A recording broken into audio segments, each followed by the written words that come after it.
अस्सलाम वालेकुम six class. आज हम स्टार्ट कर रहे हैं अपने सब्जेक्ट साइंस का लास्ट चैप्टर।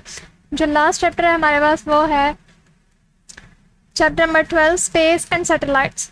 ये हमारे चैप्टर का नेम है, स्पेस एंड सैटेलाइट्स। ठीक है, चैप्टर को स्टार्ट करते हैं। Do you know that all stars, the sun, the moon, the earth, all planets and satellites are called heavenly bodies. यानी डू यू नो, क्या आप जानते हैं जितने भी स्टार्स हैं हमारे पास, सन है, मून है, अर्थ है, प्लैनेट्स हैं, ठीक है, या सैटेलाइट्स हैं, इन सबको हेवनली बॉडीज कहा जाता है, यानी भारी अजसाम। ठीक है, the heavenly bodies are moving in unimaginable vast space.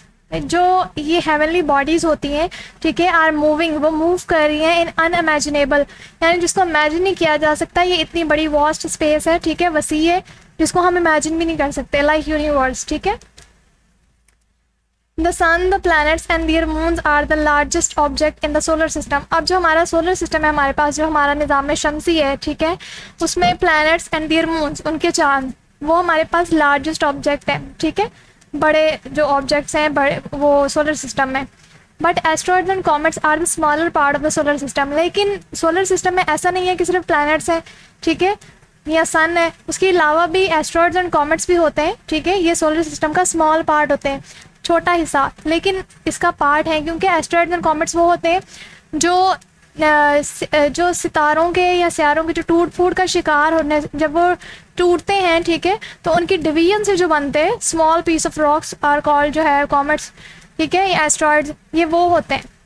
We have already studied about the solar system and planets. हम पहले भी स्टडी कर चुके हैं अपने सोलर सिस्टम के बारे में एंड प्लैनेट्स, और जो हमारे प्लैनेट्स हैं उनके बारे में इन दिस चैप्टर। अब इस चैप्टर में हमने स्टडी करना है, we shall study other members of the solar system, यानी सोलर सिस्टम में हमारे पास और कौन कौन सी चीज़ें होती हैं, हमने उसको स्टडी करना है।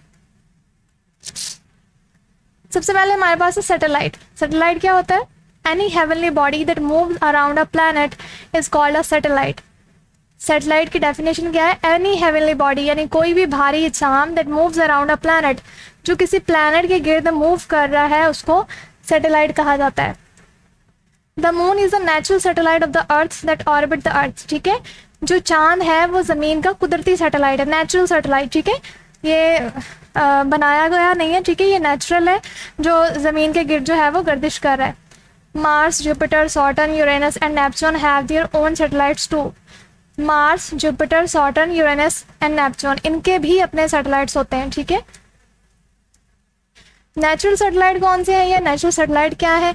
Beside moons of the planets, planets की जो मून्स हैं, यानी हर प्लैनेट के जो चांद हैं उनके अलावा, बिसाइड का मतलब क्या होता है? के अलावा। Some other natural satellites are also moving around the sun. कुछ और नेचुरल सैटेलाइट्स भी हैं जो सन के अराउंड जो है वो मूव कर रहे हैं, सूरज के गिर्द मूव कर रहे हैं। दीज आर एस्ट्रॉइड्स, इनको क्या कहा जाता है? Asteroids, comets and meteoroids. ठीक है, ये क्या कहलाते हैं? उन्होंने बोला है कि चांद के अलावा, यानी हमने पढ़ा कि हर सैटेलाइट का जो है वो हर प्लैनेट का अपना जो है वो अपने मून्स हैं और अपने ही उनके सैटेलाइट्स हैं, लेकिन उनके अलावा भी सूरज के गिर्द जो गर्दिश कर रहे हैं उनमें एस्ट्रॉइड्स भी आता है, कॉमेट्स भी आता है और मेटेरॉइड्स भी।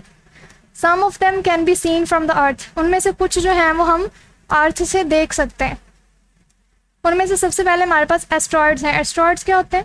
An asteroid is a piece of rock that orbit the sun between Mars and Jupiter. Asteroid क्या होता है? Asteroid जो है is a piece of rock. ये एक रॉक का पीस होता है, छोटे छोटे पीसेस, ये जैसे हमें नज़र आ रहे हैं, ठीक है, ये रॉक्स के छोटे छोटे पीसेस होते हैं। दैट ऑर्बिट, जो घूमते हैं या गर्दिश करते हैं, द सन बिटवीन, सूरज के गिर्द तो करते हैं लेकिन between Mars and Jupiter, Mars और जुपिटर के बिटवीन, उनके दरमियान। The astronomers have discovered thousands of asteroids, यानी जो एस्ट्रोनॉमर्स थे जो इनकी स्टडी करते हैं, ठीक है, उनको एस्ट्रोनॉमर्स कहा जाता है। हैव डिस्कवर्ड, उन्होंने डिस्कवर किए या दरियाफ्त किए थाउजेंड्स ऑफ एस्ट्रॉइड्स, उन्होंने यानी थाउजेंड्स की तादाद में जो एस्ट्रॉइड्स थे एस्ट्रोनॉमर्स ने वो डिस्कवर किए। Asteroids are made of rock, metal और मिनरल। एस्ट्रॉइड्स क्या होते हैं? ये एस्ट्रॉइड्स जो हैं वो मेटल मेड बने होते हैं, यानी रॉक के, मेटल के और मिनरल से, इनके बने होते हैं। ठीक है, most of the asteroids orbit the sun between Mars and Jupiter in a wide band. ज़्यादातर जो एस्ट्रॉइड्स होते हैं वो ऑर्बिट यानी घूमते हैं, गर्दिश करते हैं सन के बिटवीन यानी उनके मार्स और जुपिटर के दरमियान in a wide band. Wide band यानी एक वसी बेल्ट, ठीक है। This band is called the asteroid belt. इसको एक एस्ट्रॉइड बेल्ट भी कहते हैं। उसके गिर्द ये जो है वो ऑर्बिट में सन के गिर्द जो है रिवॉल्व कर रहे होते हैं। The asteroids belt is about 1500,000 kilometre wide. अब जो एस्ट्रॉइड बेल्ट होता है वो कितना वसी होता है, कितना बड़ा होता है, 1500,000 किलोमीटर वाइड, ठीक है। Asteroids come in all shapes and sizes. Asteroid जो होते हैं वो सारी शेप्स में, ठीक है, मुख्तलिफ शेप्स में, मुख्तलिफ साइजेस में जो है वो प्रेजेंट होते हैं उधर। Some asteroids have diameter up to 1000 kilometre. कुछ जो एस्ट्रॉइड्स होते हैं उनका डायमीटर जो होता है वो 1000 किलोमीटर होता है, but some are very small in diameter. लेकिन कुछ जो होते हैं वो बहुत छोटे होते हैं, ठीक है, क्योंकि हमने अभी पढ़ा कि ये डिफरेंट शेप्स में होते हैं और डिफरेंट ही साइजेस में होते हैं। 2 asteroids are seen from the earth without the help of a telescope. 2 asteroid ऐसे हैं जो ज़मीन से देखे जा सकते हैं विदाउट एनी टेलीस्कोप, ठीक है, कोई भी जो नज़रियाती इंस्ट्रूमेंट है उसके अलावा। वो कौन से हैं? These are Ceres and Vesta. Ceres and Vesta 2 ऐसे एस्ट्रॉइड हैं जो जिनको विदाउट एनी टेलीस्कोप जो है वो हम देख सकते हैं। Series is the largest asteroid ever discovered. जितने भी जो है वो एस्ट्रॉइड डिस्कवर हुए हैं उनमें सीरीज जो है वो सबसे लार्जेस्ट है, सबसे बड़ा है, ठीक है। Its diameter is about 933 kilometre. इसका जो डायमीटर होता है यानी ये कितना बड़ा होता है, ये 933 kilometre. Vesta is half the size of Ceres. और वेस्टा जो होता है ये दूसरे नंबर पे आता है और ये सीरीज से हाफ होता है, ठीक है। तो क्वेश्चन ये आता है हमारे माइंड में कि हाउ एस्ट्रॉइड्स आर फॉर्म्ड, कि ये बने कैसे। Some astronomers suggest that the asteroids are leftover matter from the time the planets were being formed। कुछ माहरीन का ये ख्याल है कि जब जो है वो प्लैनेट्स बने थे, ठीक है, तब जो लेफ्ट ओवर यानी बचा कुचा जो था मैटर था उससे बने हैं ये, ठीक है। But we can say that asteroids may be the pieces of our solar system that never formed a planet, ठीक है। तो हम कह सकते हैं कि जो एस्ट्रॉइड्स हैं may be a piece of our solar system, हमारे सोलर सिस्टम का ही पीस है, that never formed a planet, जो ये जो है वो प्लैनेट से नहीं बने, ठीक है। Do you know कि आप जानते हैं most asteroids complete their one orbit around the sun in about 5 earth years, ठीक है। मोस्ट एस्ट्रॉइड्स, जो ज़्यादातर एस्ट्रॉइड्स हैं वो कंप्लीट यानी मुकम्मल करते हैं अपना एक ऑर्बिट या जो चक्कर है अराउंड द सन, सूरज के गिर्द, इन अबाउट 5 यानी ज़मीन पे वो बनते हैं 5 साल, ठीक है। अबाउट 5 साल जो है वो इतना टाइम इनको लगता है अपना एक चक्कर कंप्लीट करने में। A scientist who studies the stars, वो साइंटिस्ट जो स्टडी करते हैं स्टार्स की, प्लैनेट्स की and other objects in space, इनकी ऑब्जेक्ट्स की, ठीक है, इज कॉल्ड एन एस्ट्रोनॉमर्स। उनको एस्ट्रोनॉमर्स कहा जाता है। इसके बाद है कॉमेट्स। कॉमेट्स क्या होते हैं? Beside planets and asteroids, asteroids के और प्लैनेट्स के अलावा some other objects also orbit the sun. कुछ और जो ऑब्जेक्ट्स हैं वो भी सूरज के गिर्द मौजूद होते हैं। दीज आर कॉमेट्स, इनको कॉमेट्स कहा जाता है। A comet is a large ball of ice and dust. ये आइस और डस्ट से मिली हुई एक बॉल होती है, ठीक है, दैट ऑर्बिट द सन, जो सूरज के गिर्द जो है वो जो मौजूद होती है उसके मदार में, ठीक है। Comets move around the sun in an elliptical path. जो कॉमेट्स होते हैं वो अराउंड सन के गिर्द जो है वो मूव करते हैं बेज़वी शक्ल के रास्ते पे, ठीक है। They take a very long time to complete their one orbit around the sun. वो काफ़ी लंबा अर्सा लगता है इनको अपना जो है सूरज के मदार के गिर्द जो है वो अपना चक्कर कंप्लीट करने में। Comets probably come from the far outer edges of the solar system. Probably का मतलब होता है शायद। कॉमेट्स जो है वो शायद जो है कम फ्रॉम द फार, दूर से आते हैं, outer edges of the solar system. Solar system के जो एजेस होते हैं उसके बाहर से, ठीक है। They are only seen when they come close to the sun. ये तभी देखे जा सकते हैं जब ये काफ़ी क्लोज आ जाते हैं। अ कॉमेट हैज़ 3 पार्ट्स। एक जो कॉमेट होता है उसके 3 हिस्से होते हैं। 3 हिस्से कौन से हैं? हेड, कॉमा एंड टेल, ठीक है। 3 हिस्सों पे मुश्तमिल होता है। The head is made of ice particles of rocks and gases. जो हेड होता है ये किन चीज़ों से मिलकर बनता है? आइस पार्टिकल्स, ठीक है, ऑफ रॉक्स के जो पार्टिकल होते हैं, ज़र्रात होते हैं, और गैसेज से मिलकर बनता है ये। The head of most comets are only a few kilometre wide. जो हेड होता है किसी भी कॉमेट का वो फ्यू किलोमीटर वाइड यानी कुछ चंद किलोमीटर जो है वो वसी होता है, ठीक है। When a comet near the sun gases escape from its head due to the heat of the sun, यानी when a comet comes near the sun, जब कॉमेट जो है वो सन के करीब आता है, सूरज के करीब आता है, तो वहाँ पे जो गैसेस होती हैं, gases escape from its head, वो गैसेस जो हैं वो इसके हेड से सर से जो है वो निकल जाती हैं, ठीक है। Due to the heat of the sun, sun की हीट की वजह से वो गैसेस जो हैं वो वहाँ से निकल जाती हैं। A large Fiji circular cloud around the head of a comet is called the comma, यानी ये a large Fiji circular cloud, ये जो सर्कुलर जो क्लाउड है, ठीक है, अराउंड द हेड के अराउंड, इसको इस कॉमेट के, ठीक है, इसको कॉमा कहते हैं। ड्यूरिंग ऑर्बिटिंग यानी गर्दिश के दौरान नियर द सन, सूरज के करीब, अ लॉन्ग टेल, एक लंबी जो टेल है ऑफ गैसेस की एंड डस्ट पार्टिकल, और जो मिट्टी के ज़रात हैं उनकी is formed behind the comet, वो बनती है कॉमेट के पीछे। This tail can be millions of kilometre long, ये जो टेल होती है ये काफ़ी मिलियंस किलोमीटर जो है वो लंबी होती है।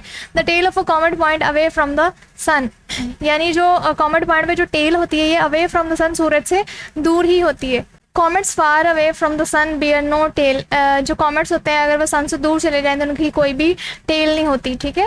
Most of the time comets remain far away from the sun, ज़्यादातर जो कॉमेट्स होते हैं, ठीक है, वो सूरज से दूर ही होते हैं, दूर ही रहते हैं। A comet known as Comet Halley has appeared in the sky many times. एक कॉमेट है जिसका नाम कॉमेट हैले जिसको कहते हैं, has appeared, वो अपीयर होता है in the sky यानी आसमान में many times, ठीक है। It appears after every 76 years, यानी after every हर 76 साल बाद जो है ये एक दफ़ा अपीयर होता है। It was seen in 1986 for the last time, इसको लास्ट टाइम जो है वो 1986 में देखा गया था।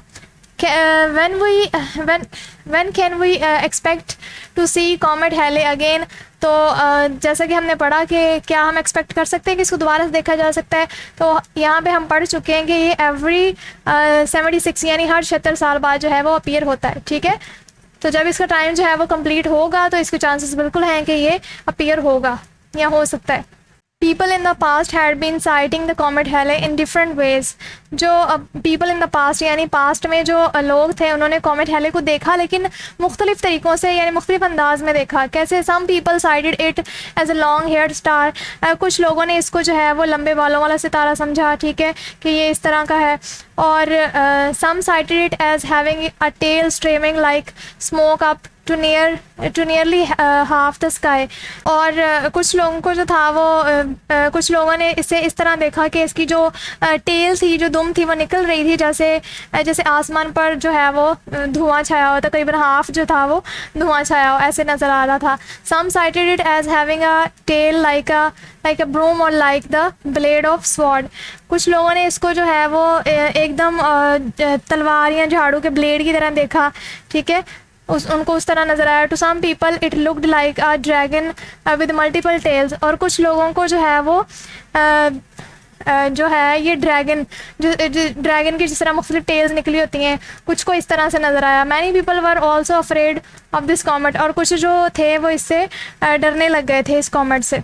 यूरोपियन साइंटिस्ट जो यूरोप के साइंसदान थे sent a space probe Giotto to meet comet Halley in 1985-86, ठीक है, उन्होंने 1985-86 में जो है वो यूरोपियन साइंसदानों ने सेंट अ स्पेस प्रॉब जूटो को भेजा, ठीक है, वो कॉमेट हैले के पास जहाँ वो था, प्रेजेंट था। जूटो ने क्या किया? Giotto sent many pictures of the comet Halley back to the earth, Giotto ने बहुत सारी जो थी उनकी उसकी कॉमेट हैले की जो पिक्चर्स थी वो वापस ज़मीन पे भेजी। Its head was black in colour, इसका जो सर था, हेड था, वो ब्लैक कलर का था। As Giotto move through the coma of the comet, जैसे ये मूव करता गया उस कॉमेट के जो कॉमा की तरफ, it was struck by the particles of ice and dust, तो ये बर्फ़ और धूल के ज़रा जो है वो वहाँ पे स्ट्रक जो थे वो नज़र आए उसको। यानी uncountable numbers of small heavenly bodies also orbit the sun, जो अनकाउंटेबल यानी बेशुमार तादाद में जो स्मॉल हेवनली बॉडीज़ हैं, ठीक है, वो भी सूरज के मदार के गिर्द जो है वो गर्दिश कर रही होती हैं। दीज आर कॉल्ड मेट्रॉइड्स, इनको मेट्रॉइड्स कहा जाता है। A meteoroid is a piece of rock, ये मेट्रॉइड होता क्या है? Is a piece of rock, यानी रॉक का एक पीस, ठीक है, और metal that orbit the sun, जो सूरज के गिर्द जो है वो मदार में गर्दिश कर रहे होते हैं। मेट्रॉइड्स आर स्कैटर्ड, ये मेट्रॉइड जो हैं वो स्कैटर्ड फैले होते हैं in different orbits in space, space में यानी खला में ये डिफरेंट ऑर्बिट्स में डिफरेंट मुख्तलिफ मदारों में जो है वो स्कैटर्ड होते हैं, बिखरे हुए होते हैं। Most of them are too small to be seen from the earth, इनमें से कुछ जो हैं वो बहुत ही छोटे होते हैं जिनको हम अर्थ से नहीं देखा जा सकता। Have you ever seen a shooting star और fireball in a sky, क्या आपने कभी शूटिंग स्टार या आग का जो फायर बॉल, आग का गोला जिसको कहते हैं, इन द स्काई, क्या आपने कभी देखा है? In fact it is not a star, बल्कि ये स्टार्स नहीं होते, but a meteoroids entering the atmosphere of the अर्थ, बल्कि ये मेट्रॉइड्स होते हैं जो अर्थ के एटमॉस्फेयर में दाखिल हो रहे होते हैं, एंटर हो रहे होते हैं।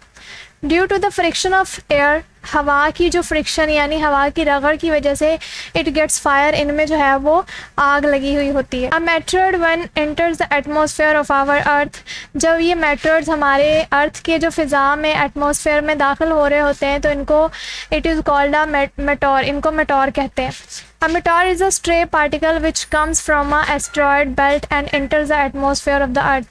ये मेट्रॉइड होता क्या है? अब ये एक स्ट्रे पार्टिकल यानी एक आवारा ज़र्रा होता है, ठीक है, which comes from the asteroid belt, जो आता है, कहाँ से आता है? ये एस्ट्रॉयड बेल्ट जो हम पीछे पढ़ चुके हैं, ठीक है, वहाँ से आता है। And enters the atmosphere of the अर्थ, और हमारी जो अर्थ है उसकी फ़िज़ा में जो है वो दाखिल हो जाता है। Due to the friction of air, हवा की रगड़ की वजह से द मेटल गेट्स फायर, इसमें आग लग जाती है। The trail of light is seen, trail का मतलब है लाइन या फिर सीरीज़, तो वो लाइन जो है वो रोशनी की, वो हम देख सकते हैं। Some people call them falling star, कुछ लोग इसको फॉलिंग स्टार भी कहते हैं, ठीक है, गिरता हुआ सितारा। शूटिंग स्टार, कुछ इसको शूटिंग स्टार कहते हैं, और कुछ जो है वो आग का गोला, फायर बॉल भी कहते हैं। We can view 20 to 30 meteors on a clear night, हम एक क्लियर नाइट यानी रात को जो है वो क्लियर नाइट, सितारों भरी जो रात होती है यानी मौसम वगैरह जब सही होता है, तो हम 20 to 30 जो मेटॉर्स हैं उनको देख सकते हैं। But we have to move away from the glare of city lights, लेकिन इसके लिए हमें क्या करना होगा? हमें जो सिटी लाइट्स यानी जो शहरों की जो रोशनियाँ होती हैं उनसे दूर जाना होगा, फिर ही हम इसको जो है वो देख पाएंगे। Most meteors entering our atmosphere burn up 50 to 100 kilometers above the surface of the earth। जो मेट्रॉइड्स होते हैं या जिनको मोस्ट मेट्रॉइड्स एंटरिंग, जो ज़्यादातर हमारे माहौल में दाखिल होते हैं, ठीक है, वो 50 से 100 किलोमीटर जो है वो ज़मीन की सतह से ऊपर जलते हैं, ठीक है। It add stones of dust into our atmosphere every day, ये डस्ट जो है हमारे रोज़मर्रा, ठीक है, डेली का काम है, एवरी डे रोज़ हमारे एटमॉस्फेयर में डस्ट की जो टोन है उसको दाखिल करते रहते हैं, ऐड करते रहते हैं। Sometimes a few big enough meteoroids to strike Earth's surface, बाज़-औक़ात ऐसा होता है कि काफ़ी बड़े जो मेट्रॉइड्स हैं वो अर्थ की सरफेस से, हमारी सतह से जो है वो स्ट्राइक करते हैं, टकराते हैं। These are called meteoroids, इनको मेट्रॉइड्स कहा जाता है। A meteoroid is a meteor that strike the Earth's surface, ये मेट्रॉइड होता क्या है? ये मेटोर ही होता है that strike, जो टकराता है अर्थ सरफेस, हमारी ज़मीन की सतह से। इसके बाद हमारा टॉपिक है आर्टिफिशियल सैटेलाइट। आर्टिफिशियल सैटेलाइट जो है, पहले हमने नेचुरल सैटेलाइट पढ़े थे, ठीक है, कुदरती जो सैटेलाइट्स थे, अब हमारे आर्टिफिशियल यानी मसनूई, जो मैन मेड है, ठीक है, जो इंसानों ने ही बनाए हैं। There are many man made satellite orbiting the earth, बहुत सारे जो आर्टिफिशियल सैटेलाइट हैं जिनको इंसानों ने बनाया वो भी ऑर्बिटिंग द अर्थ, ज़मीन के गिर्द जो है वो गर्दिश कर रहे हैं। These are called artificial satellite, इनको artificial satellites कहा जाता है। Artificial satellites are very important for mankind, ये इंसानियत के लिए काफ़ी जो है वो important है, ज़रूरी है। The first artificial satellite was sent by Russia in 1957, पहला जो सैटेलाइट था जो भेजा गया वो रशिया ने भेजा था in 1957, ठीक है, 1957 में। It was named, इसका जो नाम था वो स्पुतनिक 1 था, ठीक है। Launching of this satellite open new horizons for the scientist, जब ये स्पुतनिक 1 जो है वो लॉन्च हुआ है, ठीक है, ये सैटेलाइट जब लॉन्च हुआ है तो साइंसदानों के सामने और बहुत से हॉरिजॉन्स यानी व्यूज़ उनको जो है वो नज़र आए। After a few years of launching Sputnik 1, कुछ साल बाद, इस स्पुतनिक 1 के लॉन्च होने के कुछ साल बाद, Russia send Yuri Gagarin the first man into space. Russia ने, रूस ने क्या किया, पहला जो आदमी या पहला इंसान जो स्पेस पे गया वो यूरी गैगरिन था, ठीक है। Since then thousand of satellites have been sent into space. इसके बाद जो है वो हज़ारों, जो थाउजेंड्स की तादाद में जो है वो सैटेलाइट्स जो हैं वो भेजे गए खला में। ऑर्बिट्स ऑफ आर्टिफिशियल सैटेलाइट्स पढ़ते हैं हम अब। Artificial satellites move around the earth in different orbits. जो आर्टिफिशियल सैटेलाइट हैं वो मूव कर रहे हैं अराउंड द अर्थ, ज़मीन के गिर्द, लेकिन मुख्तलिफ मदारों में। सम ऑर्बिट्स आर गिवन हेयर, कुछ यहाँ पे दिए गए हैं। सबसे पहले है geostationary orbit. The orbit in which an artificial satellite completes its one orbit in the same time that the Earth takes to complete one spin। यानी ये जो जियोस्टेशनरी सैटेलाइट होते हैं ये वो अपने मदार में जो एक चक्कर जो है या एक मदार इसी वक्त में मुकम्मल करते हैं जब जिस वक्त में ज़मीन जो है वो एक चक्कर मुकम्मल करने में लगता है। जितना ज़मीन को टाइम लगता है उसी टाइम में ये भी अपना एक चक्कर जो है वो मुकम्मल कर लेते हैं। इन एग्जाम्पल बताया गया है कि 24 आवर्स, ठीक है, 24 आवर्स में ये कर लेते हैं। इस कॉल्ड जियोस्टेशनरी ऑर्बिट, इनको जियोस्टेशनरी ऑर्बिट कहा जाता है। A satellite in this orbit looks stationary from the earth. तो ये जो सैटेलाइट होते हैं इन दिस ऑर्बिट, इस मदार में, वो लुक्स स्टेशनरी यानी वो साकन स्टिल जो है वो फ्रॉम द अर्थ, अर्थ से जो स्टिल नज़र आ रहे होते हैं। पोलर ऑर्बिट है उसके बाद। Polar orbit passes over the north and south poles of the earth. जो पोलर ऑर्बिट है वो ज़मीन के शुमाली और जनूबी जो कुतबे होते हैं उनके ऊपर से गुजरता है, ठीक है। So satellites moving in this orbit can scale the whole earth during this motion. तो लिहाजा इसमें जो मदार है वो हरकत करने वाले सैटेलाइट जो हैं वो अपनी हरकत के दौरान पूरी ज़मीन को जो है वो स्कैन कर लेते हैं। इसके बाद है सेंट्रिक ऑर्बिट। सेंट्रिक ऑर्बिट क्या करता है? The scientific satellites move in centric orbit to measure magnetism and electric field of the earth. The scientific satellite, ये जो साइंटिफिक सैटेलाइट्स हैं मूव इन एसेंट्रिक ऑर्बिट, जो एसेंट्रिक ऑर्बिट इस मदार के गिर्द गर्दिश करते हैं। टू मेजर मैग्नेटिज्म, ये मेजर करते हैं मकनातीसी और बरकी जो ज़मीन की बरकी और मकनातीसी जो है वो उसको पैमाइश के लिए यूज़ होते हैं। मकनातीसी मैग्नेटिज्म पैमाइश के लिए और इलेक्ट्रिक फील्ड की जो है अर्थ की उसकी पैमाइश के लिए यूज़ होते हैं। लो अर्थ ऑर्बिट है इसके बाद। This orbit is very close to the earth. ये जो मदार होता है ये ज़मीन के काफ़ी क्लोज होता है, इसलिए इसको लो ऑर्बिट भी कहा जाता है। Low earth orbit is used by space shuttle, space stations and the Hubble telescope. अब ये low earth orbit is used, ये यूज़ कैसे होता है, इस्तेमाल होता है बाय स्पेस शटल्स के थ्रू, स्पेस स्टेशंस के थ्रू, ठीक है, एंड हबल टेलीस्कोप के थ्रू। दीज सैटेलाइट्स में orbit the earth every 90 minutes. ये हर 90 मिनट में ज़मीन के गिर्द जो है वो चक्कर लगाते हैं या लगा सकते हैं। Satellite receiving stations. A station on the earth that receive message. ऐसे स्टेशन जो ज़मीन पे रिसीव करता है मैसेज को फ्रॉम द सैटेलाइट्स, यानी सैटेलाइट्स जो हैं खला में उससे आने वाले सिग्नल्स को जो रिसीव करते हैं, ठीक है, उनको क्या कहा जाता है? सैटेलाइट रिसीविंग स्टेशन कहा जाता है। उसके बाद launching of a satellite into space, यानी लॉन्च कब हुआ था ये हमने पढ़ना है। Launching of an artificial satellite into space is not very easy. ये लॉन्च करना इसको आर्टिफिशियल सैटेलाइट को स्पेस में ये आसान नहीं था। This project requires a lot of money. इसमें बहुत ज़्यादा जो थी वो मनी जो है रिक्वायर थी, ठीक है। The satellite is mounted on the top of a very high speed rocket. इसमें जो थे वो सैटेलाइट को जो तेज़ रफ्तार रॉकेट के ऊपर जो रखा जाता था। Each part of the rocket falls off after pushing the satellites through atmosphere into space. तो जब खला में जो था वो उसमें फ़िज़ा में जो खला में धकेलने के बाद उसको पुश करने के बाद जो रॉकेट का हर हिस्सा था वो फॉल ऑफ हो जाता था, वो गिर जाता था। After a certain period of time all the artificial satellites will burn up like meteors. After a certain time, कुछ मखसूस वक्त के बाद, कुछ ख़ास टाइम के बाद वो जो तमाम आर्टिफिशियल सैटेलाइट थे वो बर्न हो जाते थे लाइक मेटोर्स की तरह, ठीक है, वो सारे बर्न हो जाते थे।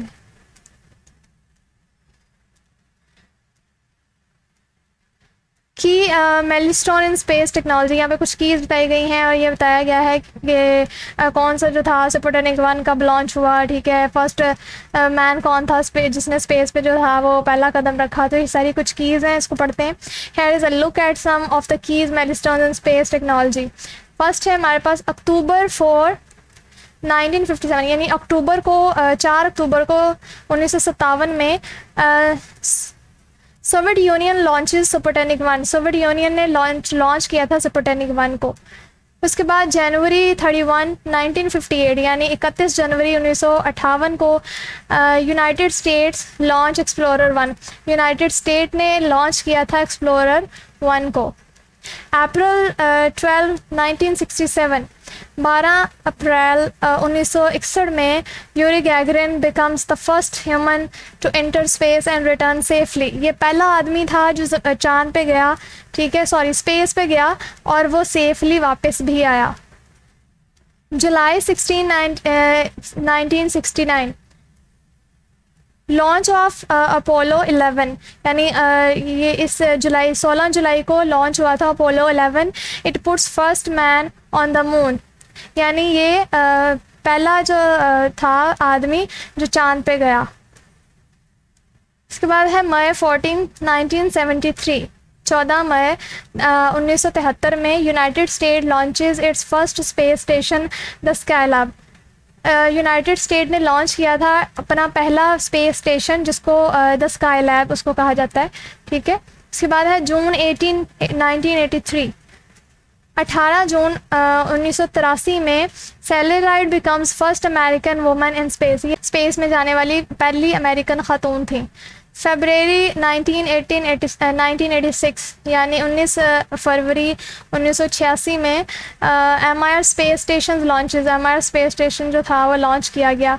सितंबर 30 2003, 20 सितंबर को 2003 में first privately owned spaceship launch, first private जो था अपना प्राइवेट स्पेसशिप जो था वो लॉन्च किया गया। इसके बाद है अगस्त 4 2007, 4 अगस्त 2007 में phoenix lander lands on Mars, ठीक है, ये मार्स पे जो था वो लैंड हुआ था। इसके बाद है काइंड्स ऑफ आर्टिफिशियल सैटेलाइट। अब आर्टिफिशियल सैटेलाइट की काइंड्स क्या हैं, कितनी तरह के होते हैं। Scientist have sent many satellites which move around the earth. साइंसदानों ने बहुत सारे सैटेलाइट्स जो थे वो सेंड किए, ठीक है, खला में जो मूव कर रहे हैं अर्थ के गिर्द। These satellites help scientist to learn about weather and many more things on the earth. तो ये सैटेलाइट्स क्या करते थे, ये बहुत हेल्पफुल थे, ठीक है, साइंसदानों के लिए मौसम की इन्फॉर्मेशन, ठीक है, और इस तरह की दूसरी चीज़ों के बारे में इन्फॉर्म करना इन्हीं सैटेलाइट्स की वजह से मुमकिन हुआ। सबसे पहले था स्पुतनिक 1।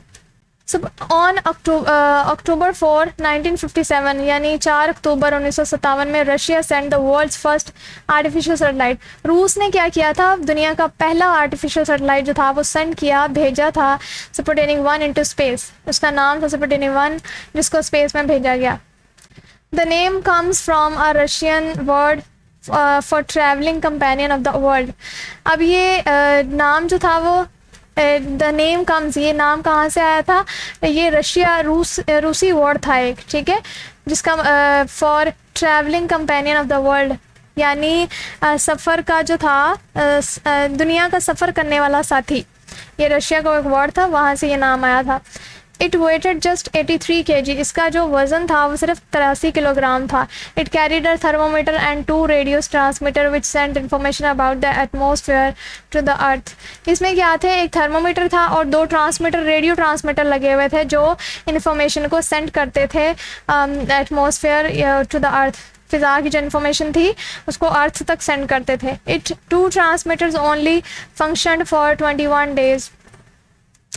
ये इसमें जो ट्रांसमीटर लगे हुए थे वो सिर्फ 21 दिन तक काम कर सकते थे। After 57 days in orbit it was destroyed, यानी 57 दिन के बाद ये जो था और ये डिस्ट्रॉय हो जाता था, ठीक है, इसको डिस्ट्रॉय कर दिया गया, यानी तबाह कर दिया गया। इसके बाद एक्सप्लोरर 1 आया। Explorer 1 was the first satellite launched by the United States of American United States of America ने फर्स्ट सैटेलाइट जो था वो लॉन्च किया. It was sent into space on January 31, 1958 यानी 31 जनवरी 1958 को ये पहला जो था एक्सप्लोरर 1 स्पेस में भेजा गया. इट वेटेड ओनली 14 kg, इसका जो वेट था वो सिर्फ 14 किलोग्राम था. Explorer 1 sent information about the radiation environment in the earth orbit. अब ये क्या करता था, ये इन्वायरमेंट की जो रेडिएशंस थी, ठीक है, उनके बारे में अर्थ तक जो है वो अर्थ के माहौल में जो रेडिएशन थी उसके बारे में जो ये इंफॉर्मेशन जो था वो सेंड करता था. जियो स्टेशनरी ऑर्बिट आया, उसके बाद सैटेलाइट आया. जियो stationery satellite moves at a height of about 36,000 kilometre above the earth. जो जियो स्टेशनरी सैटेलाइट था ज़मीन से तकरीबन 36,000 किलोमीटर जो था वो बुलंदी पे था, ठीक है, वहाँ पे मूव कर रहा था. At this height, they move around the earth at the same speed as the earth moves around its axis. तो इतनी बुलंदी पर ज़मीन के गिर्द इसकी रफ्तार जो थी घूमने की, ठीक है, वो वही थी जिस रफ्तार से ज़मीन जो है वो अपने एक्सिस, अपने महवर के गिर्द जो है वो गर्दिश करती है. This satellite seems to be stationary. ये सैटेलाइट जो था ये स्टेशनरी यानी स्टिल जो था नज़र आ रहा था, ठीक है. They are use as communication satellite. इसको कम्युनिकेशन सैटेलाइट के तौर पे भी यूज़ किया गया, ठीक है. Pakistan has launch its first geostationary satellite. Pakistan ने अपना पहला जियो स्टेशनरी सैटेलाइट जो था वो लॉन्च किया. पाकिस्तान ने जो पहला जियो स्टेशनरी सैटेलाइट जो था वो पाकसत 1 ऑन अगस्त 11, 2011 यानी 11 अगस्त 2011 में लॉन्च किया. उसके बाद आया Landsat satellite. Landsat satellite is a series of satellites missions, यानी ये सीरीज़ उसी में से था सैटेलाइट्स की, ठीक है. Since 1972 Landsat satellite have collected information about earth from space. तो 1972 में लैंडसेट सैटेलाइट ने क्या किया, हैव कलेक्टेड इंफॉर्मेशन को कलेक्ट किया अबाउट अर्थ, ज़मीन के बारे में, फ्रॉम स्पेस से. Landsat satellite have taken photographs of Earth's continents and surrounding coastal regions. यानी जो कोस्टल रीजन्स जो साहली इलाका जात थे या आर्ट्स कॉन्टिनेंट्स जो इसके बरआज़म थे इसके और उनके इर्द गिर्द जितने भी थे उसकी फ़ोटोग्राफ्स जो थी इसने लैंडसेट सैटेलाइट के थ्रू ली गई थी. उसके बाद आया communication satellite. Communication satellites have a great effect on our daily lives. तो कम्युनिकेशन सैटेलाइट का हमारी रोज़मर्रा की ज़िंदगियों पे जो है वो काफ़ी गहरा असर हुआ. They link remote areas of the earth with telephone and television. इसको ज़मीन के दूर दराज इलाकों को टेलीफोन और टेलीविज़न से जोड़ते हैं, ठीक है. इसमें newspaper are typed and transmitted to printing machines via satellite in some countries. यानी अखबारात, ठीक है, और कुछ ममालिक में सैटेलाइट के ज़रिए टाइप करके प्रिंटिंग मशीनों में ट्रांसमिट किया जाता है, मुंतकिल किया जाता है. पोलर सैटेलाइट आया, ठीक है, last. Polar satellite was launched on February 24, 1996 by America. ये अमेरिका ने लॉन्च किया था 24 फरवरी 1996 में, ठीक है, इसको लॉन्च किया गया. Polar satellite studies atmosphere of the earth in polar orbit after every 18 hours. हर 18 घंटे के बाद ये जो था स्टडी करता था, सैटेलाइट जो था वो स्टडी करता था एटमॉस्फेयर ऑफ द अर्थ, ज़मीन के एटमॉस्फेयर के बारे में. Polar satellite will help scientist to protect future satellite from atmospheric danger. यानी ये पोलर जो सैटेलाइट था विल हेल्प, ये हेल्प कर सकता है, ठीक है, साइंसदानों की टू प्रोटेक्ट, हिफाजत करने में या महफूज करने में जो फ्यूचर के सैटेलाइट्स होंगे, ठीक है, फ्रॉम एटमॉस्फेरिक डेंजर. फ़िज़ा में अगर उनको कोई ख़तरा आएगा तो ये उसमें हेल्प करेगा. इसके बाद ग्लोबल पोजिशनिंग सिस्टम, GPS जिसको कहते हैं, ठीक है, GPS भी कहते हैं इसको, global positioning system. Satellites have improved our knowledge about space and even about our Earth. Satellites क्या करते हैं, हमारी knowledge को improve करते हैं about space के बारे में, और even about our Earth, हमारे हत्ता कि हमारे Earth के बारे में भी. Using satellites you can find your position anywhere in the world, ठीक है, accurate to 10 m or less. यानी सैटेलाइट्स के थ्रू जो है वो हम अपनी पोजीशन फाइंड कर सकते हैं एनीवेयर इन द वर्ल्ड, ठीक है। सही इंफॉर्मेशन जो है वो इससे पोजीशन जो है वो इससे गेट कर सकते हैं।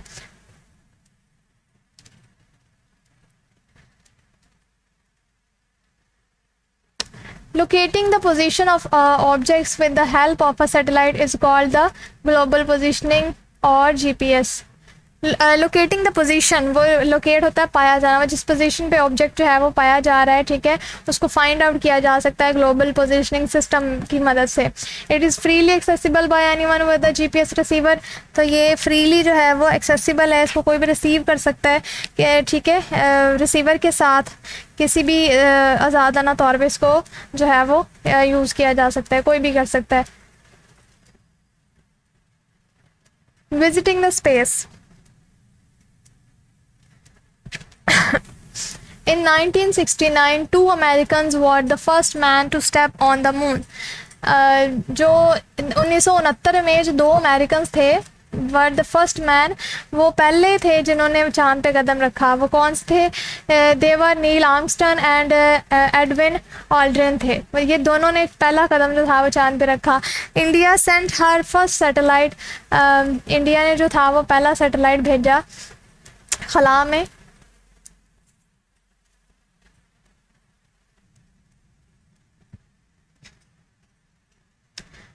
तो उन्होंने, इंडिया ने जो था वो फर्स्ट सैटेलाइट जो आर्यभट्ट इनटू स्पेस इन 1975 1975 में आर्यभट्ट सैटेलाइट को जो था वो भेजा था स्पेस में। Pakistan sent her satellite. Pakistan ने जो अपना जो सैटेलाइट भेजा वो 1990 में भेजा था, बादर-1 उसको कहा जाता है, ठीक है। इसके बाद हमारी एक्सरसाइज स्टार्ट हो रही है।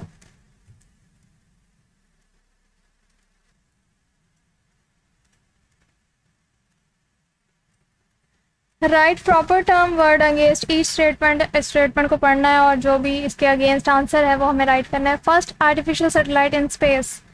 जो फर्स्ट आर्टिफिशियल सैटेलाइट स्पेस पे भेजा गया था वो कौन सा था?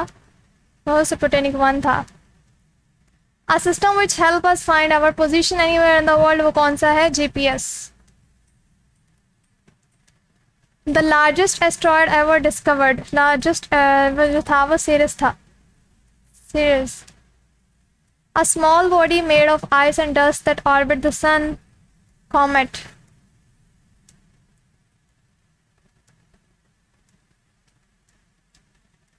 Circle the letter of the best answer.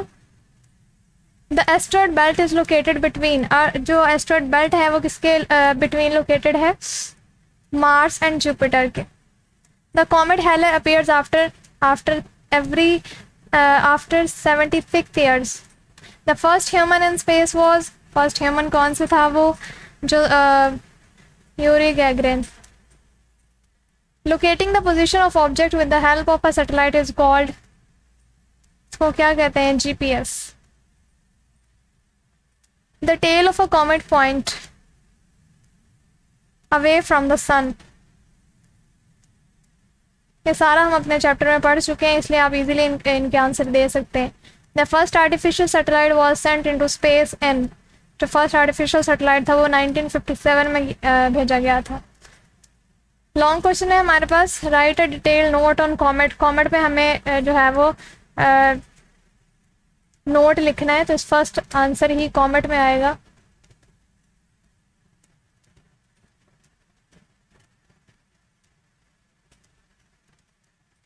ये फर्स्ट क्वेश्चन का आंसर आएगा, क्वेश्चन 1। इसके बाद है what do you know about asteroids and meteoroids. Asteroid और मेटॉर्ड्स के बारे में हम क्या जानते हैं? तो इसमें ये दोनों आएंगे। सेकंड क्वेश्चन का आंसर है हमारे पास, इसमें एस्ट्रॉइड और मेटॉर्ड्स जो है वो हमें राइट करने। तो ये यहाँ से स्टार्ट हो रहा है क्वेश्चन नंबर 2। ये एस्ट्रॉइड एंड मेटॉर्ड्स यहाँ पे, ठीक है, ये दोनों इसका आंसर इसके आंसर में आएंगे। तीसरे नंबर पे जो क्वेश्चन है हमारे पास वो है what are the key milestone in space technology. की कौन सी है? तो अभी हमने राइट पढ़ी थी ये सारी। ये क्वेश्चन नंबर 3 का आंसर है। 4 पे है right a note on any 3 artificial satellite. कोई 3 आर्टिफिशियल सैटेलाइट पे हमें नोट लिखना है, तो इनमें से कोई भी 3 जो है वो आप कर सकते हैं, ठीक है, जो आपको ईजी लगे। उसके बाद एक्सटेंड योर थिंकिंग क्वेश्चन हमारे पास स्टार्ट हो रहे हैं, जिसमें पहला क्वेश्चन हमारे पास है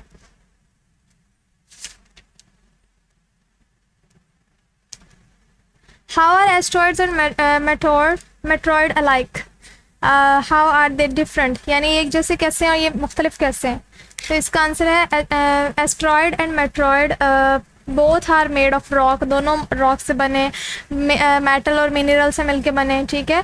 पहली तो ये सिमिलरिटी हो गई। दूसरा ये कि asteroid orbit the sun between Mars and Jupiter but meteoroids enter in our atmosphere and burn.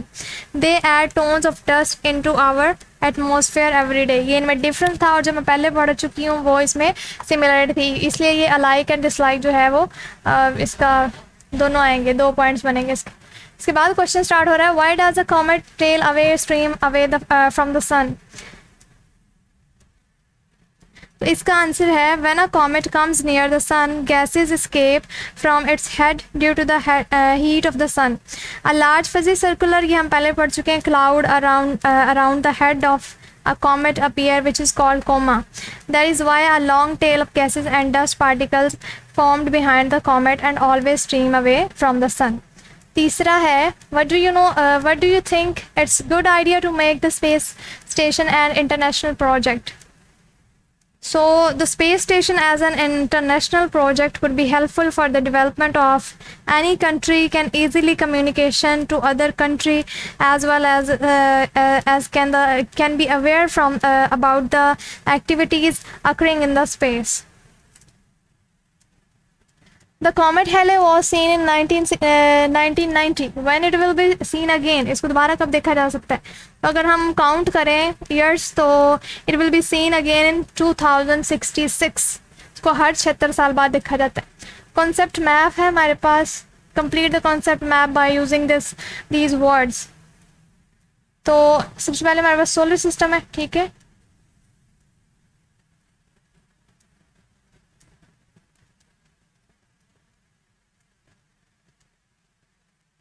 Solar system में हमारे पास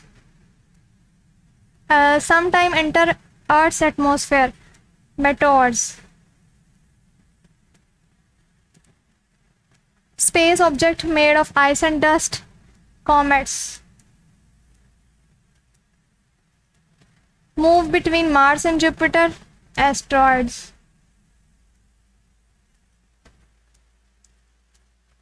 तो यहाँ पे हमारे चैप्टर का एंड हो रहा है और कोई भी पूरे चैप्टर से रिलेटेड कोई भी क्वेश्चन हो तो आप पूछ सकते हैं। शुक्रिया जी, अल्लाह हाफिज़।